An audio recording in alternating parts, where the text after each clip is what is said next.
দেখে নেওয়া এটা পাম্প অন আছে, ফ্যান অন এখন অফ আছে, 7 ডিগ্রি টেম্পারেচারে সেট আছে, ওই জন্য এটা 7.6 হচ্ছে, যখন 8 হবে তখন চলবে আবার। এই যে আর হলো মানে রেড হলো ব্লু ইন্ডিকেটার জ্বলছে। ধরে এই যে প্যানেল দেখে নাও, সব কাজ করে দিয়েছি একদম ফ্রেশ করে। এইগুলো সকেট করে দিয়েছি সব ভালো করে একদম তার দিয়ে, যে এখানে নতুন করে সব তার কাটাকুটি ছিল এগুলো ফ্রেশ করে দিয়েছি। আর এইটা নতুন লাগিয়েছি, এটার কাজ এখন এটা অফ আছে, এটা যখন চালু হবে ঠান্ডাটা বেড়ে গেলে তখন অন হবে। এই সিস্টেমে এটা করা আছে কোম্পানি থেকে। এটা এখন টাইমার দিয়ে করা রয়েছে, এগুলো সব টাইমার রয়েছে। পাম্পটা শুধু ধরে রেখেছে, পাম্পটা এই জল বেরোচ্ছে, প্রচুর ঠান্ডা, একদম 5 ডিগ্রি টেম্পারেচার ঠান্ডা আছে, জল বেরোচ্ছে, জলের ফোর্স।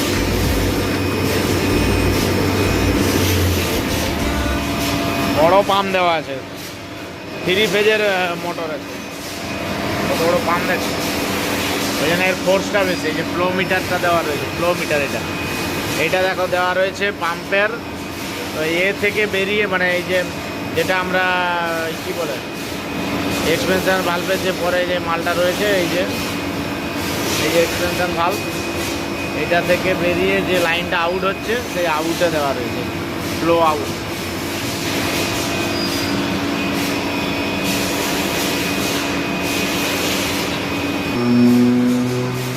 এই যে দেখে নাও, এখান থেকে 9 ডিগ্রি হয়ে যেতেই এটা চালু হয়েছে।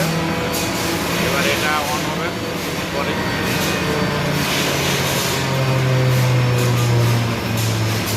এটা চাপাটা খোলা আছে বলে এখন 14 দেখাচ্ছে, 9 ডিগ্রি টেম্পারেচার, চাপা খোলা। এই যে দাদা দেখে নাও চলছে, এই যে কন্ট্রাক্টর ধরে নিয়েছে, কম্প্রেসার চলছে। এই যে মাথা এই যে এখানে ইন্ডিকেটার দেখে নাও, দুটোই অন হয়ে গেছে, fan on, chiller on, temperature করছে।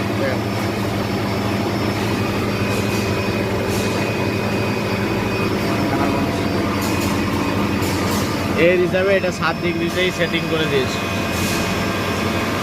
এই যে দেখো 7, ঠিক আছে। চাপাটা খোলা আছে, চাপাটা লাগিয়ে দিলে আরো ঠান্ডা হবে।